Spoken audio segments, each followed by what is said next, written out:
Well, good morning and welcome to All People's Church Unitarian Universalist. My name is Mary Kerwin and I'm your co-celebrant this morning. Today we're happy to welcome our own Paul Shatman, returning again to the pulpit with a sermon about liberal religion. Today is also the first Sunday of the month, which means it's Potluck Sunday. All are welcome to stay to share after the service for our luncheon, even if you didn't bring a dish. Our Sunday service is a shared time of worship for all present, as we gather for music, spoken words, a time of reflection, and inspiration as a religious community. Let us come together in a spirit of compassion and respect for ourselves and others attending the service. We especially welcome those who are visiting today.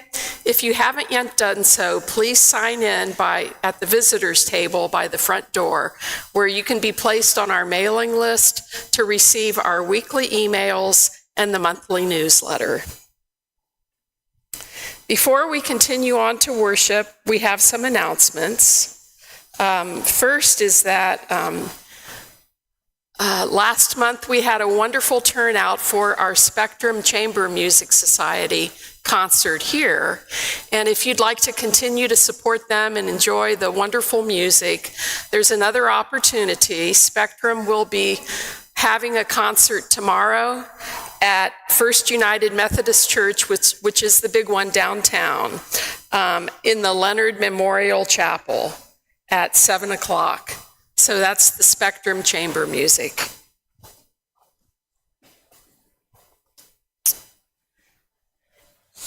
Registration is open for the annual gathering of the Texas UU Justice Ministry. This will happen at First Unitarian Church in Dallas on Saturday, March 23rd. This is a free conference. You can attend in person or online, and it will highlight the justice and democracy work of our justice ministry in 2024. If social justice is your passion, please consider becoming a representative from All People's Church and getting us a seat at the table. We have supported the justice ministry with financial and share the plate donations. We can make an even bigger impact with our activism. Check with me or with our DRE, Sarah Barrel-Harrop, for more information. There are flyers as well that you'll find in the foyer with more information about the conference.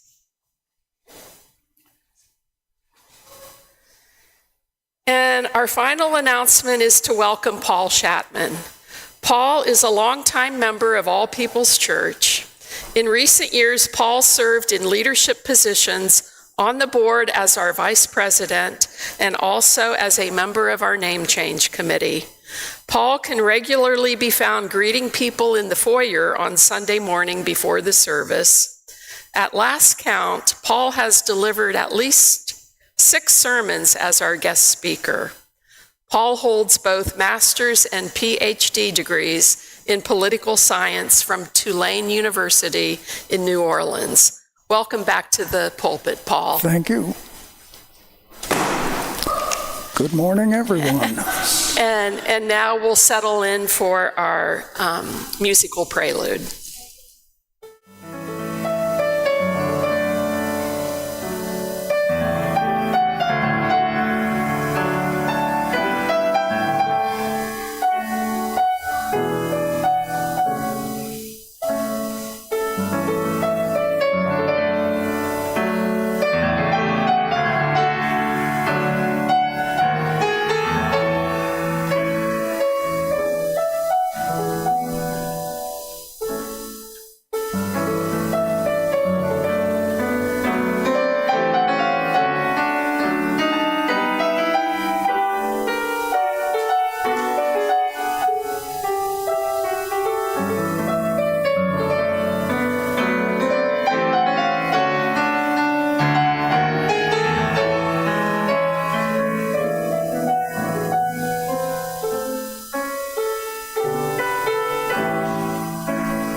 Good morning.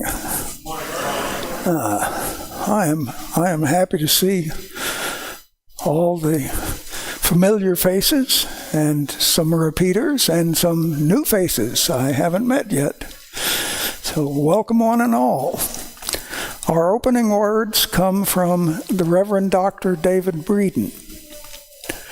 Welcome to this place where certainty transforms to questions. The place that takes what is and imagines what can be.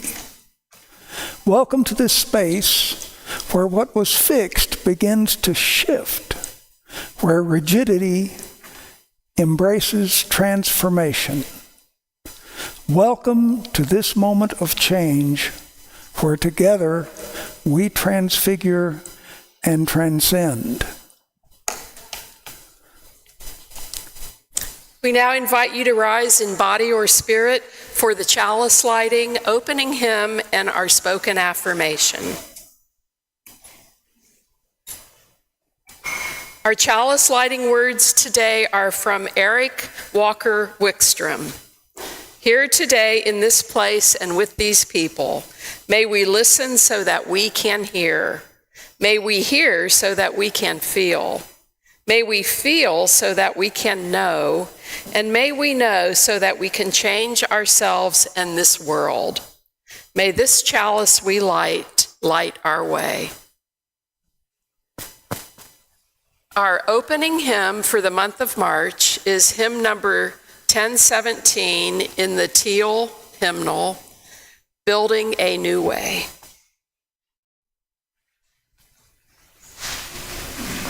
And the words can be found on the screens as well as the hymnal.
And our affirmation, love is the doctrine of this church.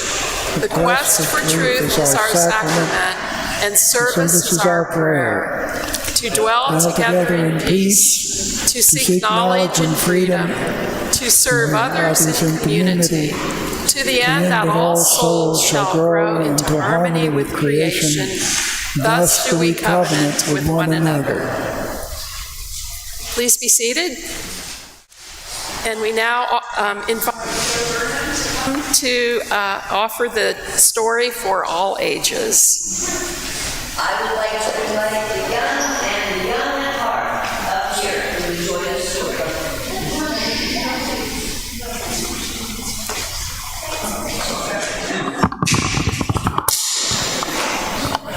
Come on, kiddos.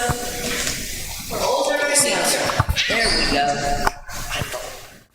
Come on, sweetheart. We have a new visitor. This is Zula. Yay, welcome, Zula. You can sit on a cushion, honey. Okay, good morning. Today, our story is called Advice. I'm old school like that. It's by Oglebisimo Rude Perkovich, and I hope I pronounced it right. I know I'm old school. My parents, both immigrants, valued good manners and respect for elders. So do I. I also went to many different schools throughout childhood and knew being the new kid many times over and over meant that the best thing was to keep my mouth shut and figure things out if I wanted to get it right. I want things to be right for you. I want you to be safe. I want your way to be smooth. But I learned that more important than getting it right is understanding how many times I'll get it wrong. I know that I'll be knocked down and need to get up again over and over. I know that there is beauty and power in learning. The making of mistakes, the taking of risks, and living my life like it's golden. I give advice knowing that there is much I need to get, to learn, to do, and do over. I give advice knowing that I love you. I give advice knowing that this world, roiling with pain and fear and anger and hurt and love. I give advice even though I'm afraid. I give advice even though I have no idea what I'm doing. But know that I love you. Your voice is precious and it matters. Know that you might have to remind me of that sometimes, because I'm old school like that. Listen and listen again. Loving and celebrating yourself is not racist, and you should do it at least once a day. Read and read widely. Ask questions and never assume that you have all the answers. Take all the time and all the space you need. Read and read widely. Take the opportunity to amplify the voices of the oppressed and the marginalized. Use your voice in the way that you see fit and not in the way that others, including me, tell you to. You might have to remind me of that one too. Know that speaking truth to power in love is never worthless, even if others don't seem to hear you. Know that sometimes silence speaks like a piercing shout. Love and cherish and care for yourself. Love and cherish and care for someone else. Ask questions and never assume you have all the answers. Listen and listen again. Create, make art, tell your story. Read and read widely. Know that no one else can define you. You are not responsible for others' ignorance or hate. You can always be respectful without worrying about being nice. You have every right to smile and enjoy who you are. You don't have to smile. Listen and listen again. Read and read widely. Know that your life is a triumph. You are a luminous thread in a gorgeously woven tapestry of love, struggle, and vibrant story. Know that there is music, drums and hymns, blues and beats, rock and roll, and on and on and on. in your blood. Ask questions and never assume you have all the answers. Who you are at the very core of your soul is beautiful. Your voice is precious and it matters. Tell your story. And remember that I love you. Thank you for your time. Can we sing our children out loud, please?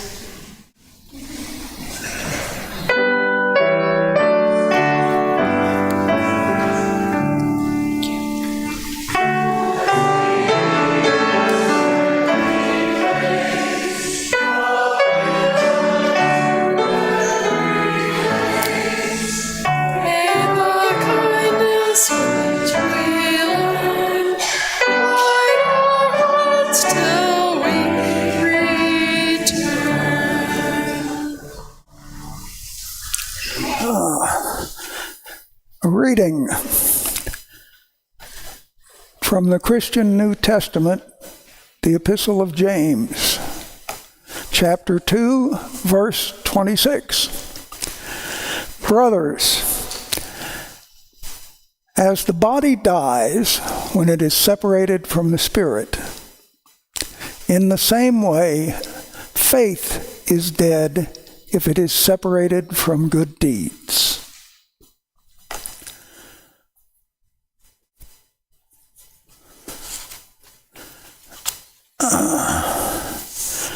Okay, the offertory we give to remind ourselves how many gifts we have to offer. We give to remember that we are part of something bigger than ourselves. We give because we believe in music and sacred space. We give with the faith that together we have enough. Each Sunday we take half of the non-dedicated cash offering that is received and share it with the local organization whose values and goals reflect those of our own. This quarter we are supporting Native American Prairies Association of Texas, a nonprofit land trust dedicated to conservation, restoration, and appreciation of native prairies, savannas, and other grasslands in Texas. Please give generously. The gifts of the congregation will now be most gratefully received. Will the ushers please come forward? Sorry, I stole your line. And the choir.